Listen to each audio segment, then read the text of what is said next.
Hello, नमस्कार। प्रिय पाठकों, आज हम बात करेंगे अफ़गानिस्तान के इस्लामिक एमिरेट ऑफ अफ़गानिस्तान के इंटरिम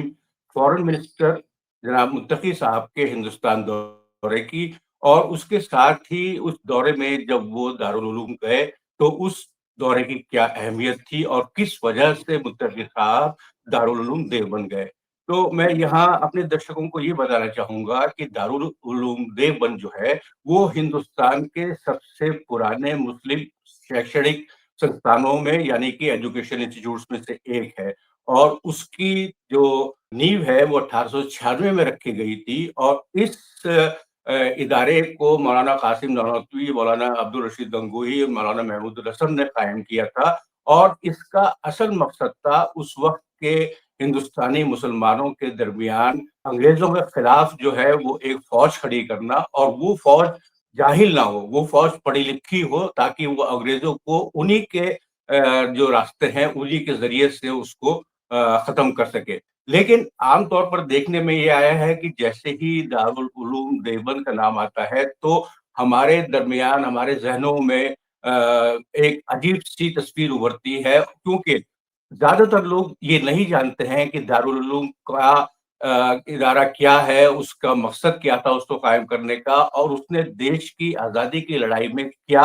महत्वपूर्ण रोल अदा किया है। तो इस चीज़ को, इस भ्रांति को ख़त्म करने के लिए मैंने एक किताब लिखी जिसका नाम है डीमिस्टिफाइंग मदरसा एंड देवबंदी इस्लाम, जिसे कि विकासता पब्लिकेशन ने प्रकाशित किया है। जैसा कि किताब के शीर्षक से ही ज़ाहिर है कि इसका मकसद है डीमिस्टिफाइंग यानी कि हमारे ज़हन में जो भी भ्रांतियाँ हैं, जो भी मिसकंसेप्शंस हैं दारुल उलूम के बारे में, उनको ख़त्म करने के लिए मैंने ये किताब लिखी है और इस किताब की एक ख़ास बात ये है कि इस किताब में हमारे जो मुस्लिम आलिम हैं, उनके अलावा मुस्लिम और non Muslim social, political thinkers और जर्नलिस्ट जो हैं, उनकी राय भी इस किताब में शामिल की गई है कि दारुल उलूम दरअसल क्या चीज़ है और किस वजह से वो कायम किया गया था और उसने जंग आज़ादी में यानी कि भारत की आज़ादी की लड़ाई में क्या रोल अदा किया। इससे पहले मैं आपको थोड़ा-सा इतिहास के बारे में बताना चाहूँगा कि एक भ्रांति हमारे ज़हनों में ये भी है कि मुस्लिम समुदाय जो है वो औरतों की पढ़ाई-लिखाई के बारे में इतना जागरूक नहीं है और उन औरतों की पढ़ाई के लिए वो ख़ास ध्यान नहीं देता है। तो मैं आपको बताऊँगा कि इतिहास में जो सबसे पहली इस्लामिक यूनिवर्सिटी कायम की गई है, इस्लामिक मदरसा, जो कि एक बड़ा मदरसा था और उस पूरे इलाके के जो मुसलमान समुदाय था, उसको अपनी तरफ आकर्षित करता था। वो जो है 857 में मोरक्को के शहर फ़ैज़ में एक खातून यानी कि एक औरत ने अल क़रवायून के नाम से कायम किया था। ये अल क़रवायून जो है असल में तुनीसिया का एक शहर है और फ़ातिमा अल-फ़ीरी जो खातून इस मदरसे को और इस मस्जिद को कायम करने के पीछे जिनका एक अहम रोल था, वो उनकी फ़ैमिली जो है एक मर्चेंट फ़ैमिली थी जो कि तुनीसिया से मोरक्को एमिग्रेट कर चुकी थी और मोरक्को में आकर उन्होंने अपनी ख़ानदानी पैसे से जो है ये इस्लामिक सेमिनारी जो है अल क़रवायून के नाम से जो है वहाँ पर तामीर कराई और इससे भी बड़ी बात ये है कि पूरी दुनिया में जो इस्लामिक समुदाय के लिए सबसे बड़ी यूनिवर्सिटी या इस्लामिक मार्गदर्शन का एक केंद्र माना जाता है, वो यूनिवर्सिटी है अल अज़हर यूनिवर्सिटी जो कि कायरो, इजिप्ट में मौजूद है और वो भी इस यूनिवर्सिटी यानी कि अल क़रवायून के 43 साल के बाद 970 में कायम की गई थी। लेकिन इसके साथ ही साथ हिंदुस्तान में जो पहला मदरसा है, वो सन 776 में कायम किया जा चुका था। तो इस तरह से मदरसा पद्धति जो है, वो हिंदुस्तान में कायम थी। उस वक़्त के जो शासक थे, वो उनके शासनकाल में मदरसे चलते थे। लेकिन उनमें और दारुल उलूम में फ़र्क ये था कि एक यदि हम इतिहास में ज़रा-सा थोड़ा-सा गहराई से जाएँ, तो मालूम होगा कि अंग्रेज़ों के खिलाफ मुसलमानों को और हिंदुओं को और दूसरे मज़हबों को एक जगह लाने के लिए जो कोशिश की जा रही थी, उसमें से 2 जो मूवमेंट्स हैं हमारी, वो सबसे ज़्यादा अहम है। उनमें से एक पहली है दारुल उलूम देवबंद की मूवमेंट और दूसरी अलीगढ़ मुस्लिम यूनिवर्सिटी की मूवमेंट। 1896 में जो दारुल उलूम का क़याम मौलाना कासिम नानोतवी ने किया, तो उनका असल मकसद था कि हम हिंदू मुस्लिम भाईचारे के साथ में एक ऐसी पढ़ी-लिखी अल्टरनेट प्रोवाइड करें लोगों को कि वो ब्रिटिश साम्राज्य के खिलाफ जो है वो खड़े हैं, और दारुल उलूम देवबंद कायम करने का असल मकसद ही था कि हिंदुस्तान को अंग्रेजों के चुंगल से आजादी दिलाई जा सके। और इसके बारे में आप ये सब जानकर हैरान होंगे कि 1857 की लड़ाई से पहले 1856 में ही लाहौर के एक मुफ्ती निजामुद्दीन ने एक फतवा जारी किया था, जिसके हिसाब से उन्होंने कहा था कि अंग्रेजी फौज में काम करना जो है वो मुसलमानों के लिए हराम है। तो एक पृष्ठभूमि बन रही थी लगातार पिछले 50 साल से हिंदुस्तान में, हिंदू मुस्लिम दोनों के दिलों में, कि किस तरीके से अंग्रेजी साम्राज्य को हिंदुस्तान से खत्म किया जाए। तो इसलिए वो मुसलमानों ने दारुल उलूम और अलीगढ़ यूनिवर्सिटी कायम की। और दारुल उलूम का एक स्पेसिफिक फीचर ये है कि उसका जो करिकुलम बनाया गया, यानी कि उसका जो पाठ्यक्रम बनाया गया और उसके जो बेसिक प्रिंसिपल्स थे, उनको शुरू करने वाले 2 लोग जो हैं वो खुद डिप्टी स्कूल ऑफ इंस्पेक्टर्स थे अंग्रेजी साम्राज्य में, और यहाँ दिल्ली कॉलेज में उन्होंने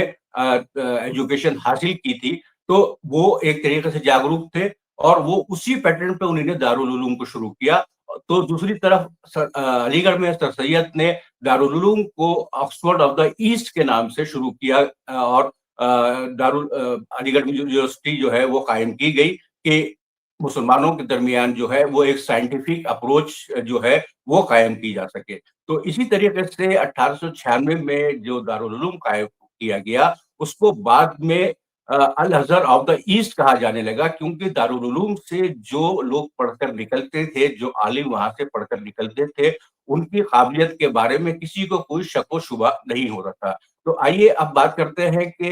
दारुल उलूम का पाठ्यक्रम क्या था, किस तरीके से वो बनाया गया। मेरी किताब में मैंने 14 अध्यायों के ऊपर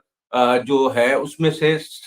4 अध्याय जो हैं वो दारुल उलूम की हिस्ट्री और दारुल उलूम के पाठ्यक्रम और उसका जो पूरा सिस्टम है वो किस तरीके से चलता है, इसके ऊपर फ़ोकस किए हैं। इससे हमें मालूम होता है कि जहाँ एक तौर पर दारुल उलूम के बनाने वालों के दिलों में सबसे बड़ी कामना ये थी कि किस तरीके से हम एक ऐसा समाज, ऐसे लीडर्स पैदा करें, जो कि हमारे मुस्लिम समुदाय को अंग्रेज़ों के खिलाफ लड़ाई के लिए, जंग आज़ादी के लिए आगे लाने में कामयाब हो सके। लेकिन इसके साथ ही उनका ये भी मानना था कि जो बच्चे दारुल उलूम में पढ़े, वो इतने काबिल होने चाहिए कि वो अपने समुदाय को एक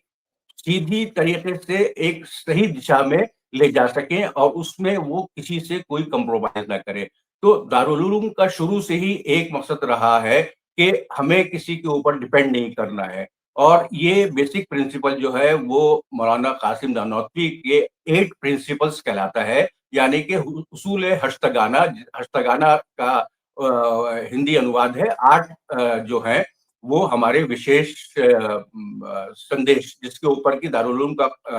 कयाम किया गया। और उसमें से एक सबसे बड़ा जो प्रिंसिपल है वो ये है कि दारुल उलूम में कोई भी आप अपने रिश्तेदार को या किसी अपने से करीबी आदमी को किसी बड़े ओहदे पर नहीं रखेंगे। दूसरे ये कि आप किसी भी हुकूमत से जो उस वक़्त मुल्क में मौजूद हो, उससे कोई पैसा नहीं लेंगे। आपका सारा पैसा जो है दारुल उलूम चलाने का, वो मुस्लिम समुदाय से आता है। इस वक़्त दारुल उलूम का जो सालाना बजट है वो 40 करोड़ के करीब है, जो कि पूरे का पूरा तकरीबन मुस्लिम समुदाय जो है वो ज़कात, खैरात, सदक़े के ज़रिए दारुल उलूम को देता है। और इसके साथ ही साथ मौलाना कासिम नानोतवी का ये कहना था कि आपके पास पैसा हमेशा कम रहना चाहिए, ताकि आप अपने रिसोर्सेज़ को जो है वो अच्छे तरीके से बेहतर तौर से इस्तेमाल कर सकें। तो जैसे कि मैंने कहा था कि जो लोग जिन्होंने के दारुल उलूम का पाठ्यक्रम बनाया वो खुद अंग्रेजी शिक्षा हासिल कर चुके थे, तो उन्होंने उसी पैटर्न के ऊपर दारुल उलूम का जो है वो शिक्षा का पाठ्यक्रम बनाया। दारुल उलूम में प्राइमरी, इंटरमीडिएट और हाई 3 लेवल के कोर्सेज़ बनाए गए, जिसके हाई के पास करने के बाद में आपको फ़ज़ीलत की डिग्री मिलती थी, और इंटरमीडिएट पास करने के बाद में आपको मौलवी की डिग्री मिलती थी। और इसके साथ ही साथ उस वक़्त जो चीज़ मौलाना कासिम नानोतवी ने वहाँ पर शुरू की, वो ये थी कि जो चीज़ आजकल हम कहते हैं स्किल्स मैनेजमेंट, वो उस ज़माने में उन्होंने शामिल की कि जब यहाँ से बच्चा कोई पढ़ लिख कर बाहरी दुनिया में जाए, तो उसके पास ऐसा कोई हुनर होना चाहिए कि वो अपना और अपने परिवार का पेट वो काम करके चला सके। तो उस वक़्त दारुल उलूम में आपको सिलाई और लकड़ी का काम और लोहे का काम और जिल्द साज़ी और सबसे ज़्यादा कैलीग्राफी यानी कि खत्ताती सिखाई जाती थी, जिससे कि आप अपना जो है और अपने परिवार का पेट भर सकें। इसके अलावा जो दारुल उलूम का जो बेसिक फिलॉसफी थी, वो दिल्ली के शाह वलीउल्लाह की सोच और फ़िक्र के ऊपर बेस्ड थी, जिसमें कि वो ये चाहते थे कि मुस्लिम समाज में जो कुरीतियाँ आ चुकी हैं, उन कुरीतियों को किस तरीके से खत्म किया जा सके। तो एक तो पहली मर्तबा ऐसा हुआ कि मदरसे इससे पहले भी मौजूद थे, लेकिन उस वक़्त क्या होता था कि ये मदरसे किसी मस्जिद में या किसी के मकान के बाहर आने-जाने वाला रास्ता होता है, ड्योढ़ी जो कहलाई जाती थी, वहाँ पर एक उस्ताद चंद शागिर्दों के साथ बैठते थे और एक किताब पढ़ने के बाद वो अपने शागिर्द को इजाज़तुल तदरीस यानी कि डिग्री ऑफ कॉम्पिटेंस देते थे कि ये शख्स जो है इस किताब में माहिर हो गया है, तो ये किताब को पढ़ा सकता है। लेकिन दारुल उलूम ने जब अपना शुरुआत की, तो उन्होंने पूरी किताबें, अपना पूरा पाठ्यक्रम पहले से ही तय किया और ज़्यादातर कहा जाता है कि जो बेसिक पाठ्यक्रम है दारुल उलूम का, वो मौलाना निज़ामुद्दीन सिहालवी ने कायम किया था और उसी के पाठ्यक्रम के ऊपर जो अब तक दारुल उलूम चलता चला आ रहा है। यहीं पर ये बात आपको समझने की है कि जो दारुल उलूम या देवबंदी मदरसे कहलाते हैं, उनका दरअसल दारुल उलूम देवबंद से कोई सीधा ताल्लुक नहीं है। उनका ताल्लुक सिर्फ़ एक फिलॉसॉफिकल लेवल के ऊपर है, क्योंकि ये मदरसे भी जो हैं वो दर्स-ए निज़ामी को फ़ॉलो करते हैं। तो इस तरीके से वो अपने आप को देवबंदी मदरसा कहते हैं। यही बात मुत्तकी साहब के बारे में भी कही जा सकती है कि उनकी तालीम एक अफ़गानिस्तान के एक ऐसे मदरसे में हुई जिसे कि देवबंदी मदरसा कहा जाता है, लेकिन उस देवबंदी मदरसे का सीधा कोई ताल्लुक दारुल उलूम देवबंद से नहीं है। लेकिन चूँकि वो तालीम जो उन्होंने हासिल की वो दारुल उलूम से शुरू हुई थी, इसलिए उनके लिए दारुल उलूम आना एक गर्व की बात थी, एक फ़ख्र की बात थी कि वो उस जगह जाएँ जहाँ से तालीम का ये नया रास्ता जो है वो शुरू किया गया। इसलिए मुत्तकी साहब ने दारुल उलूम वफ़द का दारुल उलूम का दौरा किया। मैंने अपनी किताब में जो मुख्तलिफ अध्याय हैं उसमें दारुल उलूम देवबंद का इंडिया के अलावा Pakistan, Bangladesh, south Africa, UK और कुछ दूसरे कंट्रीज़ में क्या असर है, इसके ऊपर मुख्तलिफ अध्याय हैं। इसके साथ ही साथ मैंने फ़ोकस किया है कि मीडिया का जो है, वो क्या रोल रहा है दारुल उलूम के ताल्लुक से, क्योंकि जब भी दारुल उलूम की बात आती है, तो एक नेगेटिव परसेप्शन हमारे ज़हन में उभरता है कि हम किस तरीके से जो फ़तवे दारुल उलूम से जारी किए जाते हैं, उन्हें एक कंट्रोवर्सी का रूप दे दिया जाता है, जबकि सही बात ये है कि ये फ़तवा कोई भी किसी के ऊपर बाइंडिंग नहीं होता, यानी कि आप इसको संवैधानिक तौर के ऊपर किसी के ऊपर लागू नहीं कर सकते। ये सिर्फ़ फ़तवा लेने वाला अगर चाहे तो उसकी बात मान सकता है। जिस मुफ्ती ने ये फ़तवा दिया होता है, वो इस्लामिक कानून या शरिया के मुताबिक क्या उस चीज़ के ऊपर इस्लाम कहता है, वो चीज़ें फैक्ट्स के साथ में आपके सामने पेश करता है। तो ये किसी तरीके से जो देवबंद के बारे में एक नेगेटिव इमेज कायम की जा रही है, वो बहुत गलत है। इसके साथ ही साथ मैंने पहली मर्तबा दारुल उलूम के 2 हिस्सों में डिवाइड होने के ऊपर भी एक चैप्टर लिखा है, क्योंकि लोगों को ये बात बहुत कम मालूम होगी कि सन 1982 में जब दारुल उलूम के 100 वर्ष की वर्षगांठ मनाई जा रही थी, तो उस वक़्त दारुल उलूम कायम करने वाली 2 फैमिलीज़ के मुख्तलिफ लोगों के दरमियान में एक आपसी तनाव शुरू हो गया था और उसके बाद में दारुल उलूम वक़्फ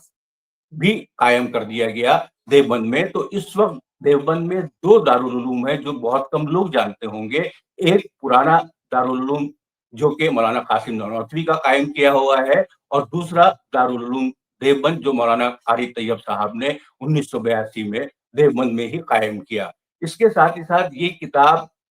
मुसलमानों की तालीम से, मदरसे के हिस्ट्री से हिंदुस्तान में मौजूद मुख्तलिफ मदरसों के बारे में आपको मालूमात पहुंचाने की कोशिश करती है। एक आपको बात मैं यहाँ बताता चलूं कि शायद आप लोग हैरान होंगे कि कलकत्ता में एक मदरसा है, आलिया मदरसा, जिसे कि अक्टूबर 1780 में लॉर्ड वॉरेन हेस्टिंग्स ने कायम किया था या उसका इनॉग्रेशन किया था, और सन 2011 में उस आलिया मदरसे को यूनिवर्सिटी का दर्जा दे दिया गया, और वो मदरसा अब कलकत्ता में आलिया यूनिवर्सिटी के नाम से जाना जाता है। और उस मदरसे में आपको BA, BEd, MA, BEd, MSc, BSc, सारे जो मॉडर्न एजुकेशन सब्जेक्ट्स हैं वो पढ़ाए जाते हैं। तो इस किताब के जरिए मैंने ये कोशिश की है कि खास तौर से दारुल उलूम और उसके साथ ही साथ मदरसा पद्धति के बारे में, जिसमें कि सिर्फ 4%